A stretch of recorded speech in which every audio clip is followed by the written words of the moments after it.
अच्छा, इसमें फिर एक बात ये सामने आती है फ़खर रहमान कि कोई नया अगर केस अगर शुरू कर दिया जाए, कोई भी नई इंक्वायरी, तो इंक्वायरी स्टेज पर ही अब जो चेयरमैन है वो वारंट भी जारी कर सकते हैं। तो ये तो पीछे जाने की ज़रूरत भी नहीं है, ये तो नई चीज़ कोई लेके तो उस पर भी आप पकड़ सकते हैं बंदे को अगर पकड़ना है तो।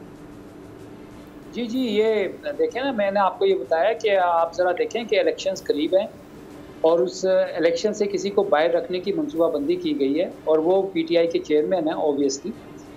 और इसमें जो ये कहा गया है कि कोई शख्स जो है वो वादा माहगवाह बन जाए और उसको प्रोटेक्शन दी जाएगी, तो ऐसे कुछ लोग हैं जो पीटीआई के चेयरमैन के करीब थे, उन पे दबाव डाला जा रहा है कि आप आएँ, आकर बयान दें, वादा माहगवाह बन जाए। ठीक है, ताकि ये जो 30 दिन का जो मामला रखा गया है, ये इलेक्शन कैंपेन से उनको आउट करने के लिए रखा गया है। ठीक हो गया। अच्छा, मुझे एक छोटी सी बात आपको बता दूं, इस तरमीम में वादा माहगवाह में उन्होंने ये कहा है कि वादा माहगवाह जिसको चाहेंगे बना सकेंगे, और अगर इन किसी स्टेज के ऊपर आके वो अपनी बात से थोड़ा सा भी फिरता है तो उसकी सज़ा भी बहाल हो जाएगी, उसकी वादा माहगवाही भी खत्म हो जाएगी, वो दोबारा अंदर हो जाएगा। ज़बरदस्त।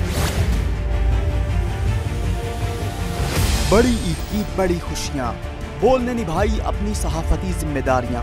कराची में ईद उल अज़हा के मौके पर लियाकताबाद टाउन ऑफिस के साथ ही आलाइशों का ढेर लग गया है। सिंध सॉलिड वेस्ट मैनेजमेंट की टीम भी वहां पर मौजूद है। बड़ी ईद की खुशियों में भी बोल रहा सबसे आगे, सफाई मुहिम के लिए मुतालिका इदारों तक पहुंचाई आवाम की आवाज।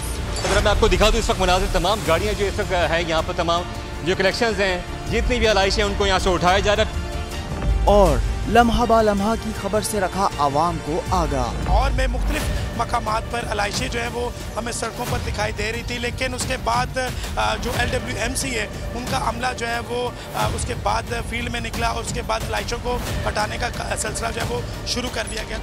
बड़ी ईद की ट्रांसमिशन 57% आवाम ने देखी बोल की स्क्रीन पर, क्योंकि बोल है पाकिस्तान का नंबर 1 न्यूज चैनल। सब्सक्राइब करें और बेल दबाएं ताकि कोई खबर रह न जाए।